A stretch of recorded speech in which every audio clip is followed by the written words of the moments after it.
Hello. Welcome back to the channel. Today we are doing a video in my car because I originally made this video in my bedroom, but then I went to lunch and I didn't finish it, so instead of going back home and finishing it, I just thought I would redo the video in my car, which is what I'm doing right now. Posted another Q&A on my story, but this one's more about like writing advice and tips and stuff, so I'm going to be answering those questions now. Tips on world building, please. I would say food is really important to world build food, music, the arts definitely. How do I perfect a scene? I do not know. How do I make a scene pretty good? I would say try your best to make sure the scene builds and moves something forward in the plot. If it's just a scene and it's just there and it's not really necessary to the plot, it probably doesn't need to be used. I think every single scene should at least inch the plot forward in some way, even if they're long, detailed scenes about how dramatic and sad your character is, which Clarice has a lot of those. My book is really staggering though, and it's supposed to be slow, so I can kind of get away with not having a bunch of like exciting, adventurous scenes, but if that's kind of where your book is, definitely try to implement that. What do you do when you edit? I usually take out any excessive adverbs, any repetitive words, ly verbs I try not to use, but I'm very lyrical, so a lot of my stuff is ly verbs, but I'll take them out if they're not necessary. If I've gone on a description for too long, I'll cut it off. Once I get it to the way I want it on screen, I will print it out and then go through it line by line with a pen, and then I send it out to beta readers, and then beta readers will respond on how they feel. How to continue a book when you have no motivation. 90% of it is motivation. If you don't want to write, don't write, period. And I've had little snippets of time where I just don't feel like writing or I'm too busy to write, and I won't. I never force myself to write. For me, if I'm ever in a writing slump, which I really don't get into these, but if I'm ever like, oh hey, I need to write, I haven't like written in a minute, I'll go to the coffee shop, put my AirPods in, grab a coffee, I'll stay there for 3-4 hours writing. Done. Like, phone is off, D&D, write. What's your average word count goal for one day if you have one? I don't have one because that kind of stresses me out, but it used to be 1,000 words back when I did it because Stephen King writes like 2,000 words a day, and I was like, I can do that too. I cannot do that too. Tell us about your world building process. Okay, when I world build, I usually have a notebook. I always start my world building notebooks with a map, and then I go into the history, and then I go into each kingdom specifically. And when I world build the kingdoms in so much depth because this is the heart and soul of your world. Gods, legends, taboos, clothing, what do they eat, what do they wear, what do they say, what are some common phrases, what do the children think, how do they interact with each other, socially, sexually, how do they interact with the government, what's the government like, what branches of the government are, how do they pass laws, what are their laws influenced by. And I definitely would recommend going on Pinterest and looking up like world building templates and seeing just like how many things you need to like orchestrate and look at. If you're doing a magic system, make sure your magic system is so strong. Mine is built into the world, so it's like very herbology based. Tips for starting how to write. I'm stuck on how to make the first chapter interesting. You can do a media res, is that how you say it? Where you start your book in the middle. That way it's like exciting for you to write and just write off that. And don't worry, I rewrote my first chapter like 20 times. Does the Son of Chaos have smut? No, because I think that smut and intimate scenes are very different. I do not write sex scenes the way that you see Colleen Hoover or Penelope Douglas or the sex scenes you see in Haunting Adeline. I do not write smut like that. I write intimate scenes, obviously. I mean, there is scenes like where they're kissing and it gets a little hot and heavy, but it's never like, not like describing genitalia or anything like that.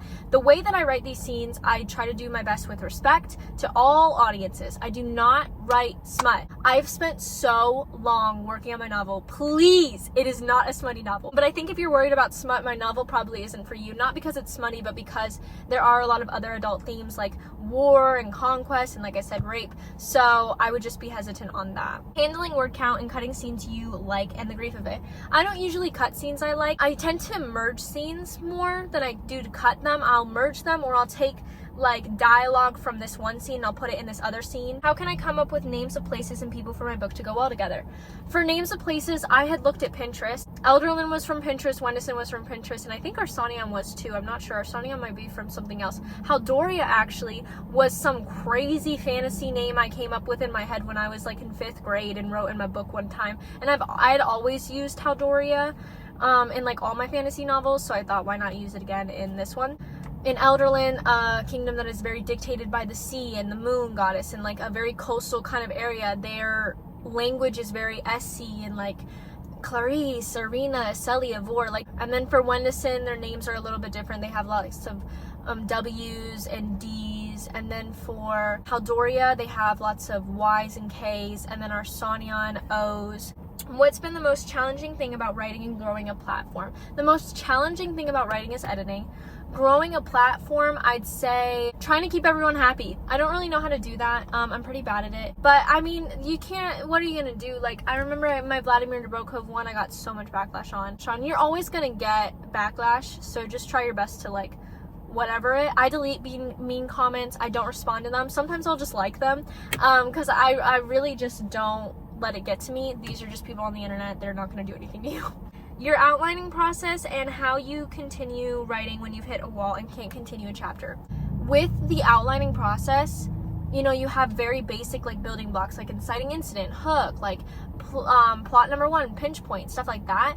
I would usually, before I even start writing, go through and be like, this is chapter 1 and this is what this does for this, and I would go detailed in each chapter so I know every single thing that happens to drive the plot forward before I start writing it. So like if you're writing a chapter, you should have an outline that has like, okay, here's what happens in this chapter, here's how this chapter ends, so that way it flows into the next chapter. What's the best writing advice you've ever received? Show, don't tell.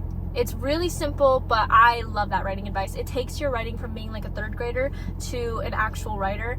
If you put yourself in the scene and you show it instead of tell it, like it's so good. It's so good. Basic writing advice, but it's the best I've ever received. Like, oh, he was mad at her because she didn't fill up the coffee. No, like show, like glaring at her and like, I really wish I had coffee today, but okay, like, you know, stuff like that. I don't even know where that came from, but just stuff like that, like showing it so good. Like you can tell in a way that shows. Like Vladimir Nabokov's Lolita, bro. Let me quote it right now. I don't have the book with me. Lolita, light of my life, fire of my loins, my sin, my soul.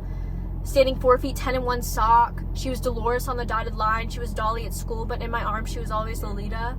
Like, oh my god. Like, that's fantastic. It's just so good.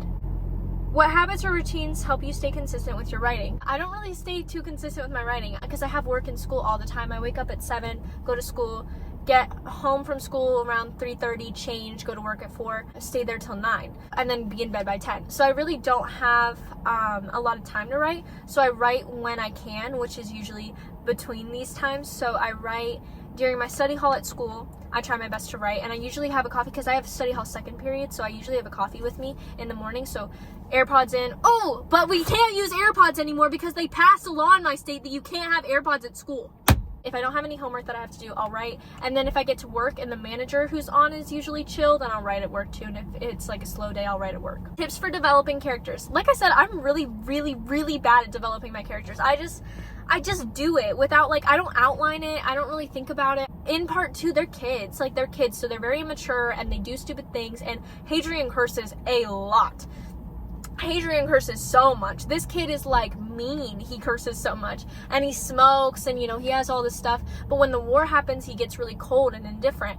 And, you know, you have kind of this semblance of like who he was before the war, who he is during the war, still merging together. And then you have when she sees him like 7 years later and it's like, you're a completely different person. Like, he's so cold, he's so distant. I mean, he's still kind of like snarky and he'll say like a curse word every now and then, but he quit smoking. Like, just different things, you know, change different people. And I mean, with Clarice, like, she loves so much and she wanted to be wanted so much. So like, her giving up her crown for the war was not surprising in the least. I think Clarice is one of my favorite characters because she's so heavily inspired by me. Like, the way that she's just so desperate to be loved is like, I execute it really well because like I can understand her. So just trying to make your characters, I guess, understandable. How do I draft a first draft? I've been stuck on it since November. You don't have to worry super much about a first draft. It's just getting your ideas on paper. So having like dialogue in this scene, kitchen scene, like in parentheses, this happens here. How to finish a novel when you want to change stuff from what you've already written. Don't do that. Don't do that. Don't do that. Do not do that. Do not do that. My book has changed so much from the first draft, but I finished the first draft, okay? I got that thing on paper. I did that, okay? It was done. It was complete. I had it in front of me. Then when I had it in front of me, it was like, okay, I want to shift this and this, and I want to have this inserted here, and this, I want to delete this scene and have this instead. That's when you can change things. But you actually have to get the foundation first. If you have it halfway written and you go, oh, hold on, I actually want to change it all, it's delete progress, change. You're not gonna be able to finish it ever, because you're gonna keep going back and wanting to change things.